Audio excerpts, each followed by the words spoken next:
Now then, under 14 hours to go until polls open for the EU referendum. The campaign took to the skies with the Conservative MP and Leave supporter Boris Johnson crisscrossing the country in a helicopter.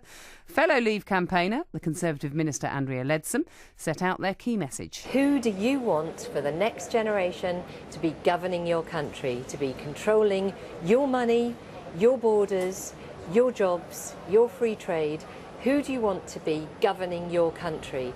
And, you know, for me as a Leave campaigner, I think it should be a government that you can kick out. So there we go, that's the South Northamptonshire MP Andrea Leadsom. Meanwhile, David Cameron was reinforcing his message that the UK would be stronger, safer and better off in the EU. The Prime Minister urged his supporters and voters. Go out and vote Remain. Go out and vote Remain for a bigger, better Britain inside a reformed European Union. Stronger, safer, better off. A day to go. Let's do it. Thank you very much.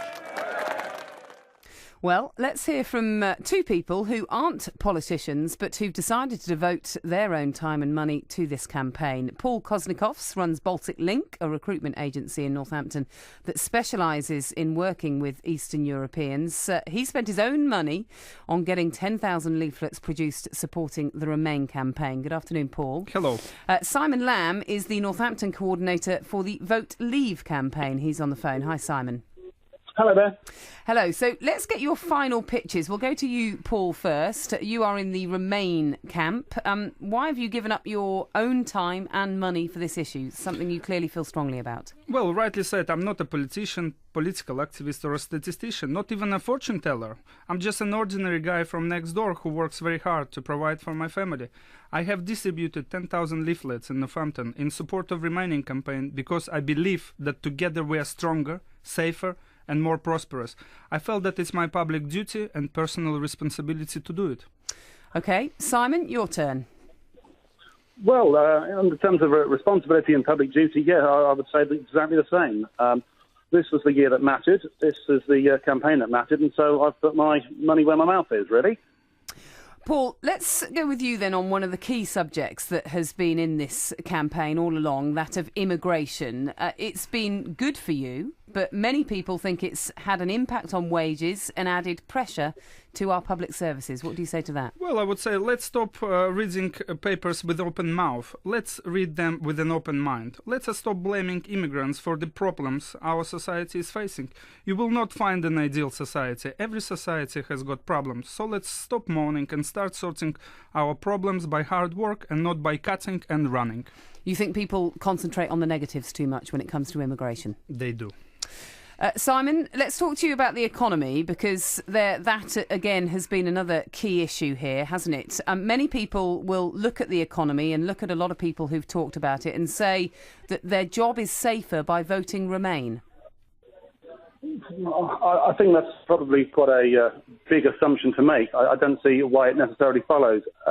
It's something around about 5 or 6% of UK companies actually trade with Europe on a regular basis, and so if that's what we're saying, that there's going to be some kind of trade war and tariffs put in place if we voted to leave, then I think that 6% of the economy would be able to be replaced with sourcing in products or selling products to other markets.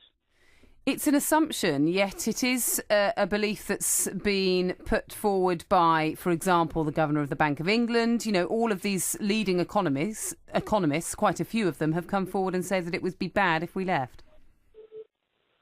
Indeed, but they can't really be described as completely unbiased, can they? They all have their reasons for coming out with the way that they think, but on the other hand, they can't really look into the future any more than the Leave team can.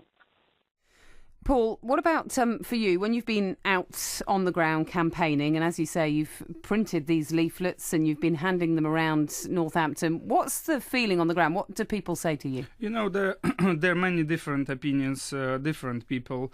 I can see that some people want to stay in and some people would like to pull out. But I would like to expand a little bit on economy, if you wouldn't mind. Please do. Why would we need to break the progress of our economy? economy. We are one of the most successful developed economies in the world. Our unemployment level is low.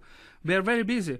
Why would we need to create obstacles, unnecessary risk and uncertainties? That's what investors don't like. Plus, I'm sure that there are people who have bet on the UK pulling out of the EU and therefore leading to the breakup of the Union. They will make fortunes, while majority of us would suffer as a consequence.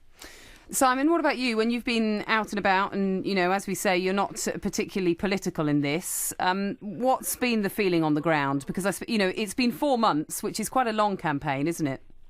Certainly has been, yes. I've been out leafleting, running the market stall every Saturday out in the town centre, and I would say on average probably about 60-40 in favour of Leave. But I will admit we reach a older demographic, and sometimes it's difficult to judge the under 40s, to be honest. But certainly over 40s tends to be quite firmly in the Leave camp. And how do you think it will go tomorrow? Is it possible to say, Simon? I think we might just do it, to be honest. I think we might just do it at the moment. Certainly in Northampton, I think we've probably got it under control. Obviously, there's going to be a different billing in London and potentially the South East. Wouldn't like to say about Scotland either, but certainly other bits of the country, I think they're firmly on the Leave side as well. And Paul, that's an important point, isn't it? In Northampton and Northamptonshire, it looks like Leave, just because if you look at the MPs, 5 of our 7 MPs are voting out. Yeah, I've got a message to all those European parliamentarians who doesn't believe into free goods, people, finance and services movement idea. Well, my message, just resign and leave. Let those in who wants to make the EU better, more prosperous, more secure, more democratic and stable place to live and prosper in. OK, we shall leave it there. Thank you both very much indeed for your time. That's Paul Kuznecovs, who runs Baltic Link, a recruitment agency in Northampton. Simon Lamb, the Northampton coordinator for the Vote Leave campaign. Thank you both for your time. BBC Radio Northampton.